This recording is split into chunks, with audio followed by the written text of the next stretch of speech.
coming back into the house, it didn't always feel like home. Even before, like, I would go visit mom, it always felt like there was some, I think I would chalk it up to being like a black sheep. At one point, I think I didn't even have a shower curtain or like a shower rod, and he was like, well, you have money, go budget it out. But it's part of his house. I think I was still in high school when I went to my first 18 and up club. Whoa, there's 18 and up clubs? Yeah. Oh, wow. I don't know wow. if they still have them, but I think I remember one time reciting something too. I don't remember how it goes. Yo, But you're back I have to say this 1 second. Please, yeah. Please wear your shoes at all times on the plane. That is not water on the floor, especially near the bathroom. Wear your shoes. Thanks. Shoes. Not just socks. Shoes. Appreciate it. This is being a public service announcement. Yo, get it tattooed. Wear your shoes. Aloha. We gotta have a mat that's the opposite, you know? It says take off your shoes. You know? Yeah. Keep your shoes on. Keep your shoes on. You okay, so you mentioned this kind of dynamic. I'm just trying to get the final picture here. It felt like there was like a battle of control. I'm gonna insinuate just a little bit, so please correct me here. I just want to make sure I'm following along. But when you would go home back to Florida, I call it home, right? In that sense, when you go to Florida and spend some time with your mom, when you would come back, you would have this kind of free spirit, this sense of like, you can kind of take over the world, and you just got rejuvenated, kind of like have your cup filled in a way. Yeah. But when you would come back, it seems like your father felt like he had lost a little bit of control, being able to kind of, hey, you do this, you like kind of like, I don't want to call it the military way, but in that dynamic, which is like, hey, this is what I need you to do. And you're not that person. You're more fluid now. You know what it feels like to be free. You know what it feels like to have that. So to be kind of put in a box, you're like, why? When I can be like, Yeah. like I saw the world already. It's like having your eyes open, and then someone's like, no, I need you to stay in the cup. Is it more of that kind of process going on? And do you feel like there was some outside pressure maybe coming from your stepmother, or do you just feel like it was just he was just really stressing out, just kind of he was unfortunately taking it on you? Well, first of all, that's very insightful, because I never really thought about it that way, of him losing that sense of control, but it does make sense. And when I think about it, and I guess in terms of the ways that like I was treated, right, with my mom, or when I would go visit her, and I was essentially getting spoiled because A, I hadn't seen her for a while, and B, because she didn't really have any other kids at the time. She was just kind of riding solo. It was just, I guess, a different experience versus coming back into a house of, 3 other kids, and then two just very different type of parents. I had never really considered it that way. When I say that coming back into the house, it didn't always feel like home. Even before, like, I would go visit mom, it always felt like there was some, I think I would chalk it up to being like a black sheep. So, and there's just little things here and there. And I don't want to, like, because I feel like I go to this example all the time.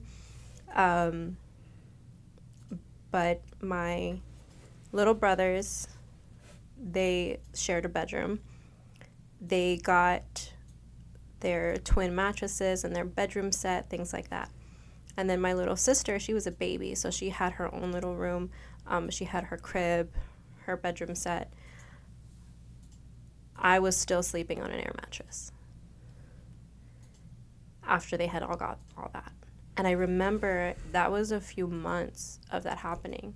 And they had, like, bedroom sets from, like, IKEA and, like, cute little things. When it came to me, I remember asking my dad, we had gone out shopping or for a few things, and I remember asking him, I'm like, when can I get a mattress? Or what do I have to do to earn a mattress or something like that? And he was like, well, it's not that so much like that you don't earn it or that you don't deserve it. It's just going to take time or something along those lines. And then when I did get one, it was like from one of these like little mattress stores somewhere over here in Fontana, and it was propped up with a box spring and then like a little, I don't know, it was something on wheels, like a frame but not like a full frame. I understand exactly what you're talking about. And then hand-me-down dressers and things like that. And so I feel like there was a lot of little things like that happening. And then if I would come home from mom's with like new clothes and stuff like that, I didn't know this at the time, but I learned later that my dad would take some of those clothes. Like if he didn't like it or if he didn't think that it was like appropriate for me to be wearing, he would essentially like give them away or something. And when I learned about that when I was older, I asked him about it, and I'm like, why would you take my clothes? He's like, I've been doing this since you were little. Don't tell me how to raise my daughter. So there was a lot of like things that felt injustice or imbalanced or even just like a lack of boundaries. I remember there was another time because I'm the oldest and I have all these little siblings, right? And they're coming into my room when I'm at school and messing things up. So I remember I asked for a lock. One day I locked my door, and I think my dad got upset with something, and he was like, no, you're not going to lock doors in my house. And he ends up taking my doorknob off. And that was another huge thing of like you mentioned, control and just lack of boundaries and lack of personal space that I just had to deal with because it was his house, his rules. I'm gonna insinuate here, just a little bit. Like I explained in the beginning of the show, that we were friends at one point in time, and I don't know how, but you did a really good job of like not showing like what you were going through. You there was a sense of, obviously there was something that would be going on, but like we thought it would just be like class or school or whatever is going on. You'd never know what's going on in someone else's life or what's going on in someone else's home or someone else's head. And who's the outlet? Like who are you, like who's the support? Like where's like someone trying to, I mean, I hate to say like the savior here, but more of like just like someone you could just reason through, talk this through, figure out like what's going on. Is there anyone you can kind of, I don't want to just say, I know you're saying your friend, but more of like a teacher, mentor, someone. Well, before all of that, what I really learned after a few years was that family could see things happen, or like they had their own opinions about what was going on and how I was essentially being treated, and they never really said anything, and that really upset me because I think like it's not fair, and I get it, you don't want to step on people's toes, you don't want to insert yourself into certain things and cause more of a fuss or arguments, but I do wish someone had, like, within the family, within the household at least, or something like that, would have stepped up and said something, because then I at least know, like, okay, it's not just me and I'm not just crazy. Once I got into high school, I think it was my sophomore year, I started working for one of the teachers. Her name was Miss Pacheco, and she had 2 kids. Do you remember her? Yeah. Yes. So she... Wow. She had 2 kids, and I would tutor them after school. So essentially, like, help them with homework, make sure they got their assignments done, did their reading, and if they had, tests coming up, I would help them study. The better their grades were, for every A, essentially, she would pay me a little bonus, and then by the hour, she also paid me. And it was, like, maybe, like, 2 or 3 hours a day, Monday through Friday after school. So it's easy peasy job. But she took me under her wing, and she was just so understanding. She was someone who allowed me to be who I was. And I think school was somewhere where I was allowed to be who I was. Even though that was something that I was still learning. But with my friends, with my teacher, with my cousins, those were the people who really saw the real G and would allow it. And that was that was really all that I really wanted from my household. But I don't think it was something that I could ever be understood for or even really appreciated. There was, I think, there was a weird feeling of resentment in my household. Can I want to ask, resentment for who you were, resentment for that you existed? So, sorry, I don't want to. I'm just curious. That's a deep question. It could be both. I really think it could be both, because if it was, if it's, had nothing to do with you, or is I think if it had, I guess, been a different situation, like maybe let's say I was the daughter of someone else, right? But maybe my mom had passed away or something. I feel like that would have been less of a burden for my dad and my stepmom. But my mom was always inserting her 2 cents because, like I said, she's a lover and a fighter. She's going to say what's on her mind, and she's going to look out for her cub. The other side of that coin was, I think, also me being a little bit, I'll admit sometimes I was a brat. I'll admit sometimes I got really annoyed with my new family. I'm not saying I was a perfect child by any means, but I think there was a lot that could have been just like oil off the back. Easily kind of. avoided. Yeah, exactly. Like just given another like breath and being like, okay, Janina, whatever, roll your eyes and move on. Sure. But I actually did get an apology from my stepmom and my dad really recently when I got back here. The thing that I got an apology from my stepmom was we were at a party, and like a family party, and she would happen to be talking to somebody and talking about how her dad would never let her out of the house and like do fun things, and then she related that back to me and was like, oh, like I know we were really strict with you, and we didn't, there was a lot learning now, like after our other kids have grown up, that we could have given you more leeway with, or we could have given you more freedom with, and I'm sorry about that. And that was really nice to hear. There's still a lot more that I think I would like to hear from her, but that was a really nice first step. And then with Dad, he apologized like as a whole. He was like, I don't understand. He's like, I don't know how I was such a great dad when I didn't have help, and then when I got help and I was able to, be stable and have you in a stable household, I don't know why I wasn't as good of a dad then. And, he made his mention that he'll try to make it up to me, and wants to mend our relationship, all of that other good stuff. Oh, but then we got to backtrack now, because it's the whole reason why I left California to go to Florida. We're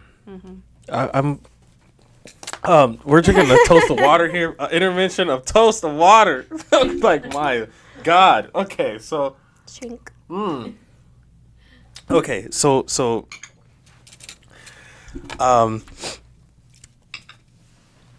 Did I answer your question? Yeah, you did. You answered it perfectly. So one of the things I was gonna ask was kind of why now, but I think I want to just do one touch of high school before we kind of move past that. And that's gonna be a really hard question, so that's why I want to have a toast of water. I was hinting towards something. Father and daughter relationships are like really important, because one of the things teaches you kind of like what to look for in kind of a man. What was your kind of relationship with love kind of going through high school? You mentioned that like with Brianna, you guys would talk about boys and that kind of aspect as well. Because you had such a hard relationship, did you try to find it somewhere else, or was it more of like you were just so focused on just like, I don't want to make a mistake. I don't want to get out of like the boundaries of where I'm supposed to be. So I was raised in a very Christian household once my parents got married, and basically from middle school onward, they were on their holy roller phase. Listened to only Christian radio stations and went to church a couple times a week. Very involved in the church at one point, but then all of these other things at home were still happening with me and like in my relationship with my dad. So I think that not only affected my relationship in terms of like love and learning what boundaries are, learning what protection providing is, but then it also affected my relationship with God and spiritually, because it was so strange and honestly just delusional, and for me to see all of these things being preached and taught and practiced and having a godly mindset, and then turning it around and not really showing that same grace or that same forgiveness, that same patience, that same, there was always some excuse when it came to me or my mom or things that were happening in our life. Were you able to ask questions? No. No. Well, I like you laughed. I was like, whoa. Well, because that's another really great perception that you have. No, I think a lot of times it was, you did this. It was an accusation, and it was not innocent until proven guilty, or even hearing me out. And it wasn't just me. I think my little brother had that same experience, because he's 6 years younger than me, my stepbrother. And then the other ones are 10 years younger than me, and then 12 years. So there's pretty big gaps. You did this, you're punished, that's it. And if you try to explain yourself, you're talking back. Does that hit a nerve? Yeah. That's like,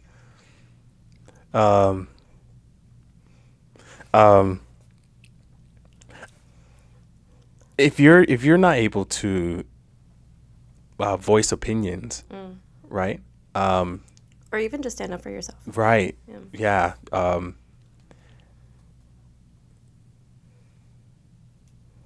And this is what people are telling what love is almost, right? Like this is like kind of, obviously in the Christian church, we talk a lot about like God is love, right?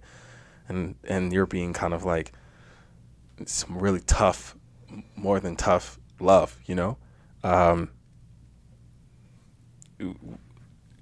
So it was just essentially the love that you were able to receive was coming from friends and coming from your teachers and your mother when you would go and see her.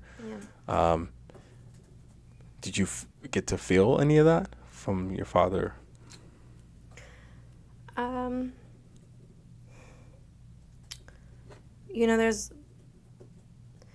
There's a lot of memories that I don't have of Dad during that time, and whether it was because of us being, just not having that personal time together.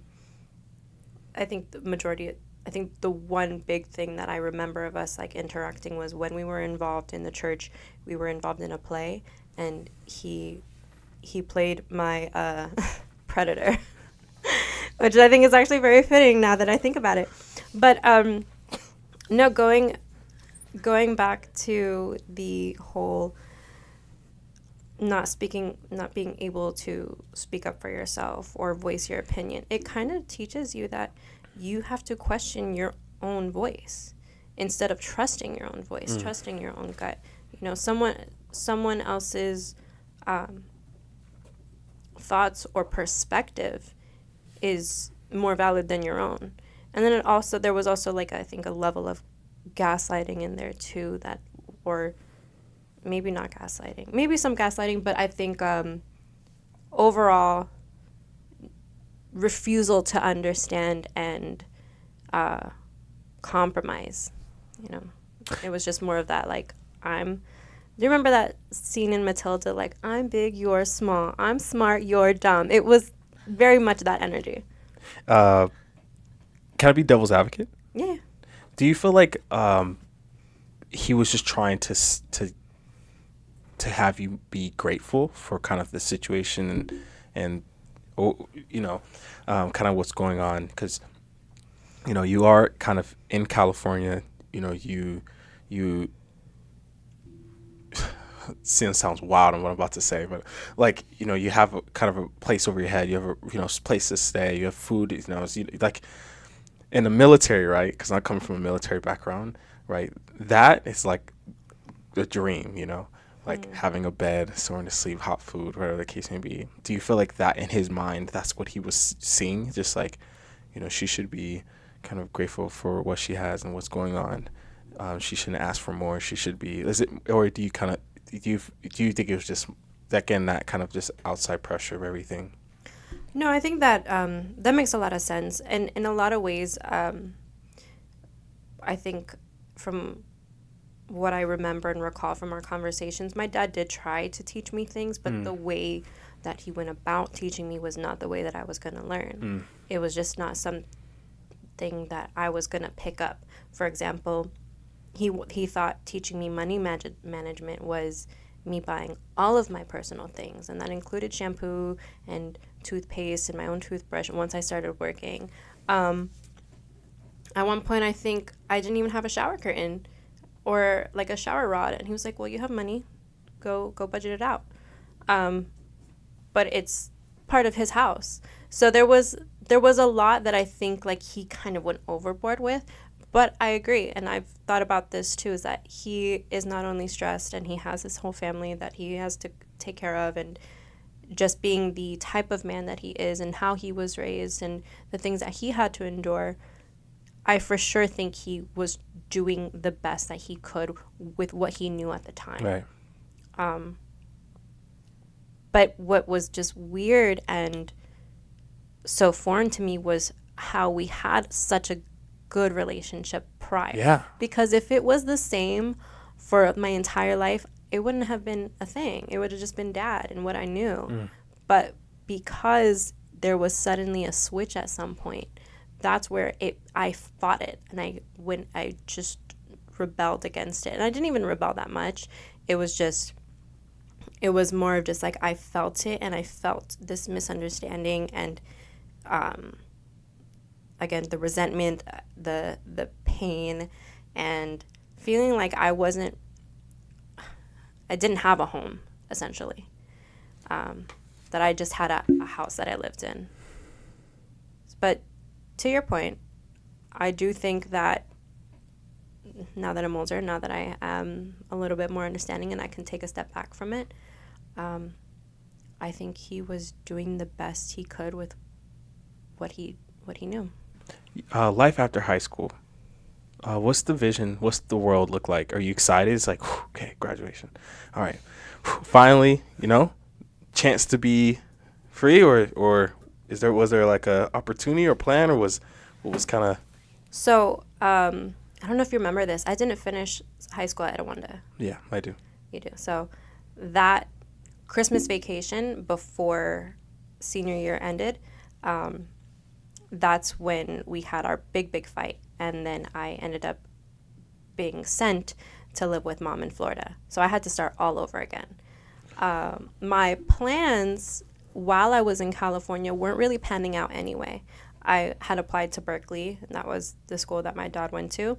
So I wanted to try to follow in his footsteps a little bit there, make him proud. But I didn't get accepted. My second choice was, I think, San Diego. Didn't get accepted there. I got accepted to Cal State San Bernardino, and that was way too close to home for me. Right. So I was like, we're gonna have to find something else. But ended up, and I was gonna probably accept that anyway and figure something out later. But we didn't even make it that far. Come Christmas break, I'm already planning to go visit my mom for those 2 weeks. The big fight ensues. My 2-week bag ends up being my my clothes for the next month and a half until he finally sends me my things. And then I started the school year and the rest of my senior year in Florida, where I met one of my other best friends.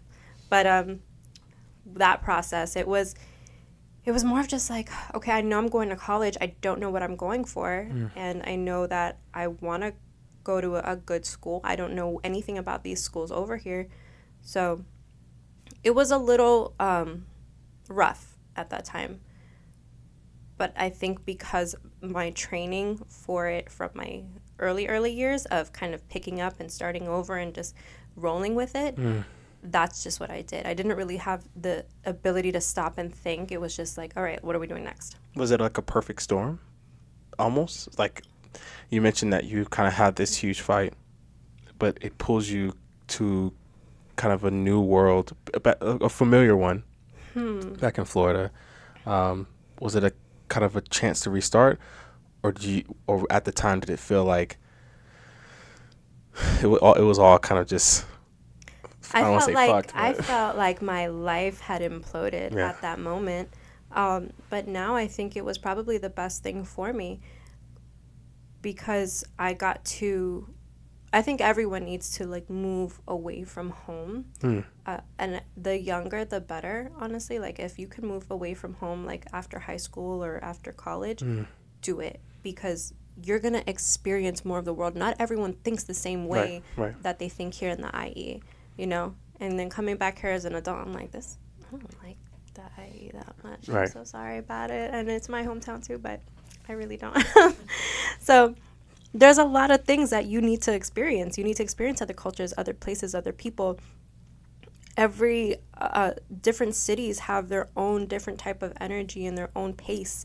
And I think that's something that people need to explore. Right.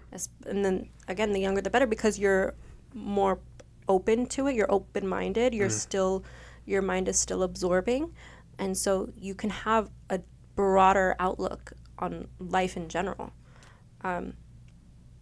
Moving to Florida was great because now I was living with the free-spirited parent, and I got to spread my wings and get involved in more of life, so to speak. What would you like to do for fun? What was kind of like, okay? The beach. I was so tan. Oh my gosh. My first year living in Florida, I hit the beach all the time. And I was bronze. I think I have there was a time where I came back for a little bit to do some family photos, and I was caramel color. But it was the best because it just felt like the ocean had cleansed and carried so much of all of that pain and just washed it away. It was still a new environment to get used to. When I started high school, the best friend that I have now from Florida, it's no secret, she did not like me when I first showed up.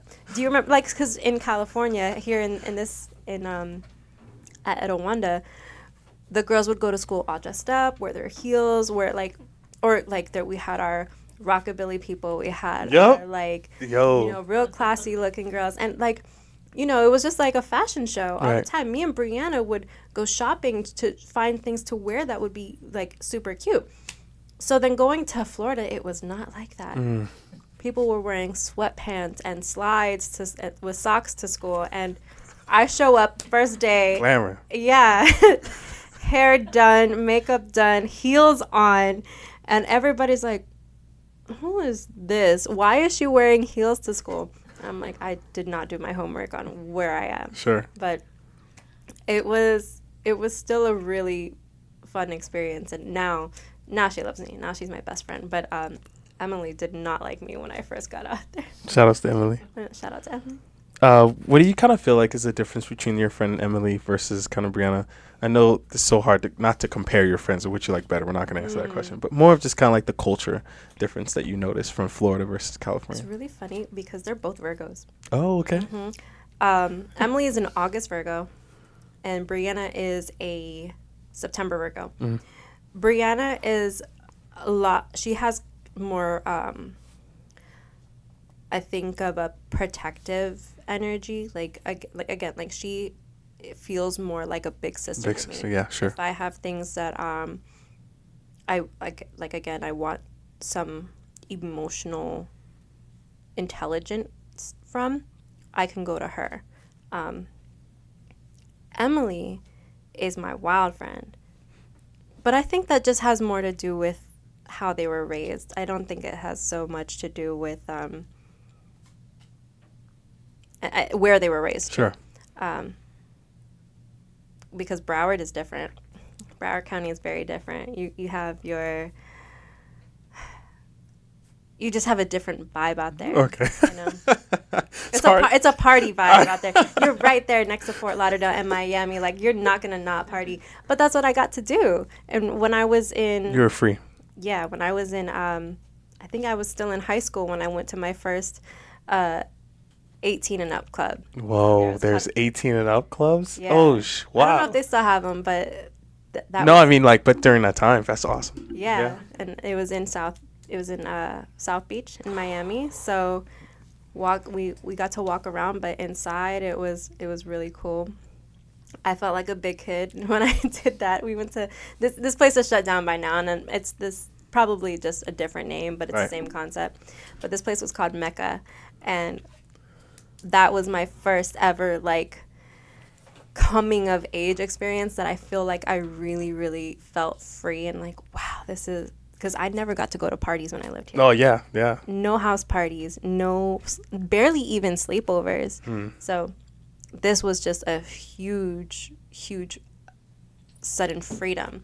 But I feel like I handled it really well. Yeah, yeah. I was also very stuck in my mindset of like fear. Like I can't do too much. I can't wild out too much. I got to keep it cool and calm and be responsible. Do you feel like you would have been responsible if your father was still even a little bit more eased up?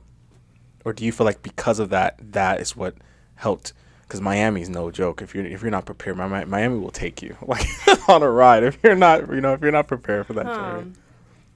That's a good question. I've thought about that. I thought about like if I had stayed with my mom, and or maybe moved there sooner, I think I would be a little different. I think I would be a little more free-spirited like her and not as concerned with consequences maybe. But I think by the time that I did get out there, it had already been instilled in me to be responsible, be respectful of yourself and others. And then, of course, there's always God watching out for you, too. So there's a lot of things that I think were already on my shoulders that I was like, I can have fun, but not too much fun. I remember the first time I smoked weed out there, I was nervous because I was like, oh, my God, what am I going to tell my mom? And I called her, and I didn't think I was going to get punished because I'm in college by this time. It was my freshman year. But I told her, I was like, I'm going to be late coming home because I'm high right now. She's like, you're high? And I'm like, yeah. She's like, where are you? I'm like, I'm at my friend's house. We were studying. And she just starts laughing. She just starts laughing at me. Like, oh, okay, well, have fun. You know, that was so not what I expected. I expected to be grilled and to be like, what are you doing smoking right now? And like, well, why aren't you coming? Like, I expected a fight. So to hear that and hear her laughing on the other end of the phone, the relief I felt. And I gave my friend her phone back. And I was like, oh, we're okay. I can enjoy it now.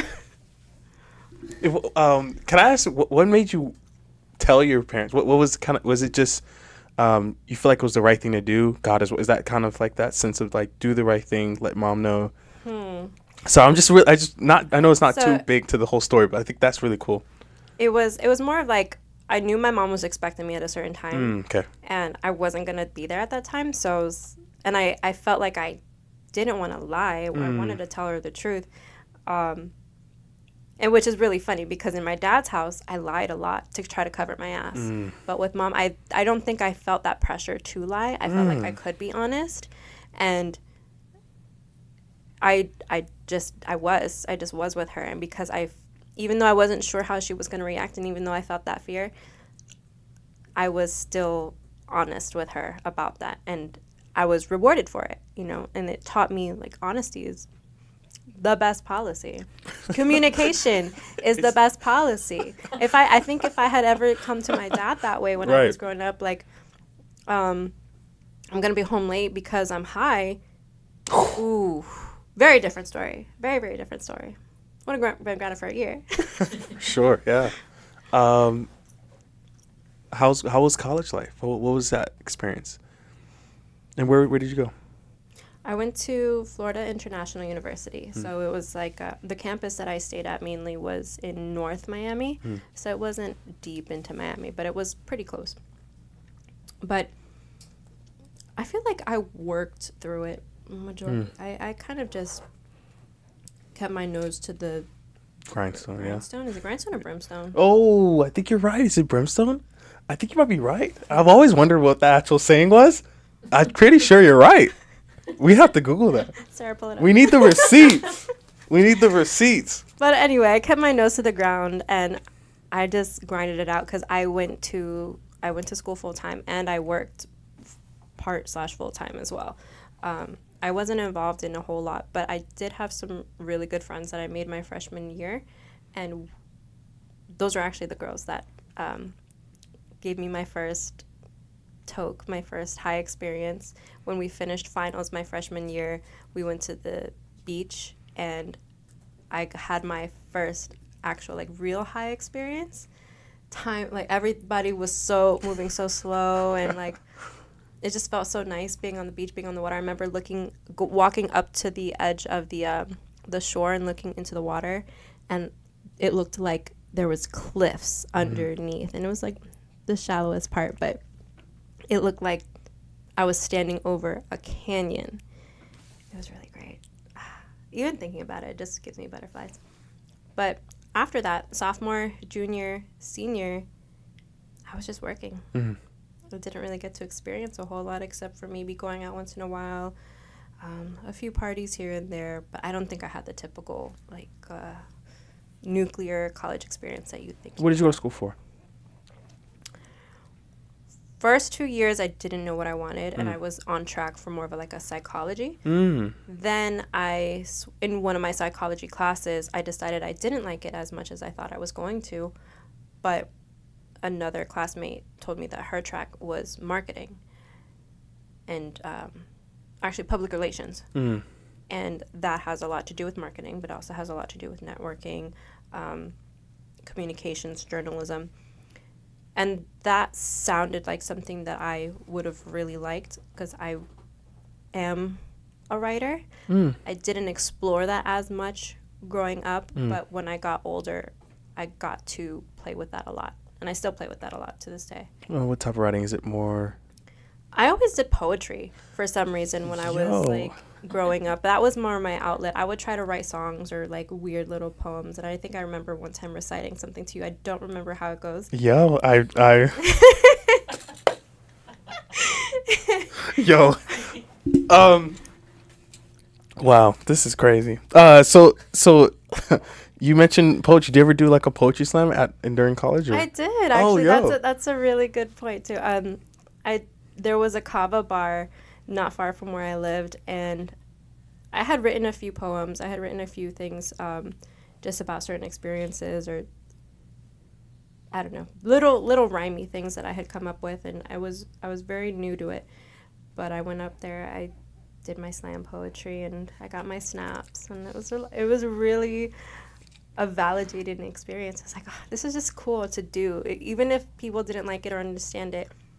The point is to get it out there and release that energy in some way or shape or form.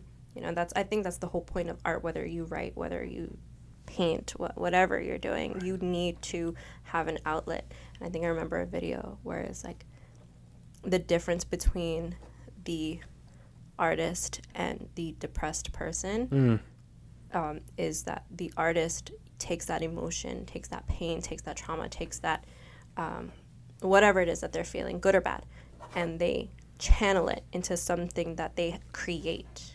Whereas the depressed person doesn't have a channel, doesn't have anywhere for that energy to go. So it stays within their system and it keeps cycling or building or, yeah, exactly. Yeah, that's interesting. You mentioned that going through college was a chance for you to just kind of do your thing, right? Get it done. But you also mentioned that marketing was kind of the world that you wanted to get into. Were you able to actually do that as a profession? Was that like something you were able to do in Florida? Yeah, so after I graduated, I had like some dummy jobs here and there because everybody wants what quote unquote experience. I had to fake that on my resume. For the first few years, I really didn't do anything marketing related. One of my coworkers, she helped boost my resume a little bit, and she even gave me a little bit of practice with her own like personal social media business so that I could say that I had done something. Then I got hired for a small social media marketing firm, and that was really cool because I got to work with a lot of local businesses and see how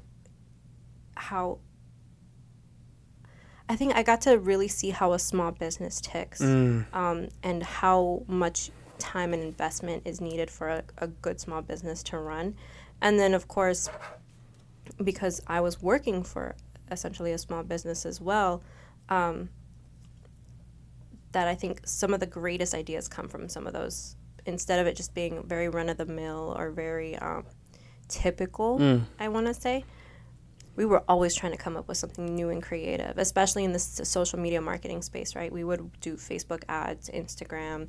This was before TikTok, but we would play a little bit with LinkedIn. And we had really great graphic designers, and I could have an idea for one of the accounts that I had was the South Florida Symphony Orchestra. And so that was really cool. I had an idea of like a guitar look or like or actually it was like a landscape. And then the reflection on the water, and then it being the landscape and the reflection looking like in the shape of a guitar. And all I had to do was explain that to her. She comes back with it so beautiful, and it's even better than I had pictured it. And I was like, oh, this is so exciting. It was really fun to be able to create some of those things together and have a really good team of just brilliant minds, and then someone also being able to execute it. It was really, really nice to do. I think there's not everybody, but some of my old coworkers still work for that company to this day, and they're doing really well. I'm proud of them. But you moved on. Yes. Why? Well, the problem with us working for a small business is you get a small paycheck. And I was ready. I think I was interested in something that I could grow into. And a lot of times that's something that's corporate. After that, I moved on to a digital marketing firm. And I was working as a copywriter for basically blogs, websites. I learned how to do SEO there. But I was getting a little burnt out with marketing and kind of sticking to this like 9-to-5 regime. So that's when I ended up switching career paths completely and becoming a flight attendant. And that was a little bit of mom's influence because she's a flight attendant too. Hey. So she's like, you should do it. It's fun. You're young. You're single. You could travel the world. You have nothing holding you back. You should go. You should at least give it a shot.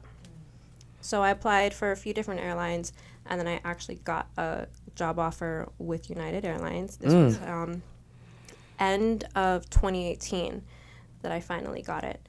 And I was based in San Francisco, but my home was in Florida. Oh, I love that.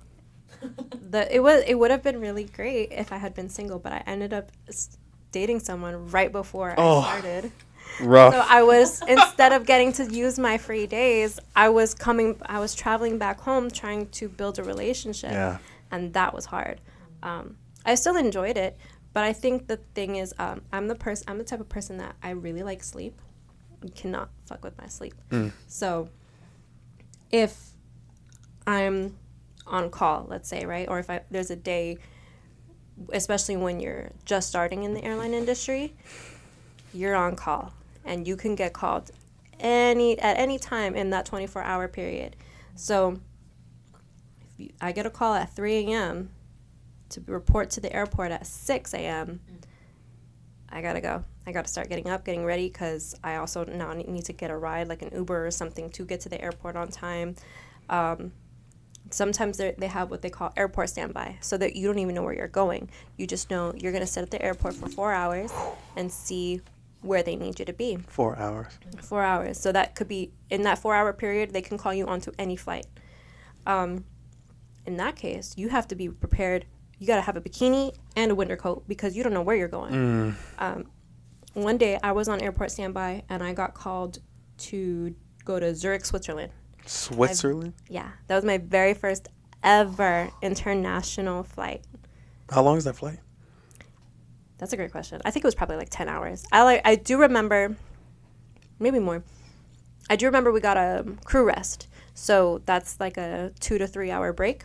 So after everyone's fed and everybody's, kind of settled into their seats, half of the crew goes up into the plane where they have bunk beds, or not bunk beds, but like little cabins. beds. Oh, yeah, sure. And then rest for 2 or 3 hours, and then you switch, and then for the last maybe hour to 2, you're feeding everybody again because people are hungry, and then also preparing for landing, all that other good stuff. I'm curious here because flying is very different from what I was prior COVID. Oh, yeah. That was one reason I did not go back. That's why I was so curious. Yeah. What was that experience? Like, what did you go? Were you still in that career path during that kind of? No. Oh, okay. So I didn't go back, but I was also very afraid to. So I had stopped flying because of an injury about December of 2019. And I was about to go back right at the beginning of March. But then things, I started taking what they call company offered leave of absence. So they didn't need as many flight attendants as they had. Oh, okay. So they were basically just giving me a free month. By the time I was going to actually get back into flying, it had been named a pandemic, and they were suddenly having all of these new regulations. So now, even more company offered leave of absences were being given out to people, and I was like, you know what, I don't really want to work. It's fine. I don't need to do it. We'll just wait for this whole thing to blow over. Then it started becoming, okay, it's not a company offered leave of absence anymore. You're furloughed. So based off of seniority, Yikes. who are at the newest, we're going to let you go. You may get your job offer back. Well, first they tried offering people retirement, and then not enough people took that. So then they had to go with furlough, and you had to figure something out until you knew when you were going to go back to work. After the furlough, when they started calling people back, that's when they wanted people to be vaccinated. And I had tried. I think I tried going with a medical exemption first. It didn't go through. And I tried with a religious exemption after that, and it did not go through. And then they essentially terminated me, and I was in a case of there was several other people too who just didn't want to get vaccinated, but they still wanted to be able to fly. But I think there were a few airlines, United, Delta, and I think Southwest were some of the ones that were more strict about it. Other airlines were not making that a condition to work for them, because it wasn't even just flight attendants. It was grounds work, like baggage claim people, their ticket agents and stuff. So it wasn't people who really needed it, but it was like company wide. So by the time I come to my case with United, even though I'm already terminated, they're saying, okay, well, we may offer you your job back if you get the vaccine. I said, well, federally, they're not even requiring it anymore. So why are you guys? It's like, well, that's just our company policy now. So I said, they're like, we can offer you your job back if you agree to the vaccine. I said, no, no thanks. And they're like, all right, well, your termination is official. And they stamped it. And I officially, I had already had another job by then. Of course, but the, that's essentially on my record that I was terminated. I was working with... oh, wait, is it one of those... If you want to drink water, please feel free. Is it one of those things where it's like in the system and any airline can see it? Or even if you try to not disclose it? Yeah, so... Oh, wow, that's wild. So, well, they can see that I'm terminated. And they can see... I don't know if they could see why. But the flight attendants have a union, or most flight attendants, not all. I think certain airlines don't have that. Sure. But with our airline, we did have a union, and they were actually really helpful in helping me to try to overturn the termination, or at least have it not be a termination, but that I just left, that I decided to part ways with the company, because that does look a lot better on your record. And she did mention, in case you do ever want to become a flight attendant again, or work for another airline, or even try to get hired by United again, it looks a lot better. So we went that route, and after they had already decided to terminate me, we asked them to at least change the title, right, or the reason of parting or something. And so now it does say that that I decided to leave versus the other way around. Looking at the world of being a flight attendant, but also looking at the world of being a marketer, what do you kind of like prefer? And after kind of seeing the two, you see what your mother has done for so long, you see kind of what you went to school for. Is there good and bad to both? Is there? Yeah, I think there's good and bad to any job. Marketing, you're constantly trying to find new ways to capture your audience's attention. And I think a lot of the ways that you do that is learning about human psychology. Right. And then, of course, there's all these other tools as well. Who is your market? And they get down to a nitty-gritty of something called a user profile. So what is your one type of buyer? What is their life like? Are they like a single mom? Are they what do they do for fun? What do they like to eat? What do they like to watch? You know, there's a lot of patterns that I think companies are picking up on and seeing that, oh, this is a type E person, and this is the type of person that we're going to market after. And that's why they market their commercials on certain TV channels or on certain apps a certain way. You know, there's a lot of, goes very in depth. Being a flight attendant, it's a psychology, but in a very different way. You're more of a, my flight attendant friends are gonna not like me saying this, but you're kind of you wear a lot of different hats. In one aspect, you're a first responder, because you have to know a lot of safety and security measures. There's a lot of things that they teach you when you're on the ground, when you're in the air, medical things that you need to know. So you have that responsibility. Right. But then you're also kind of acting like a server when you're, serving drinks and things like that, and assisting people. You're concierge because you're assisting people with their other flights, or maybe recommending certain areas in the city that they're going to be staying at. There's a lot of different things, and then of course sometimes like you are a janitor because you have to clean up vomit and spills and a lot of other bodily things. Sometimes it happens. Yeah. But you're back I have to say this 1 second. Please, yeah. Please wear your shoes at all times on the plane. That is not water on the floor, especially near the bathroom.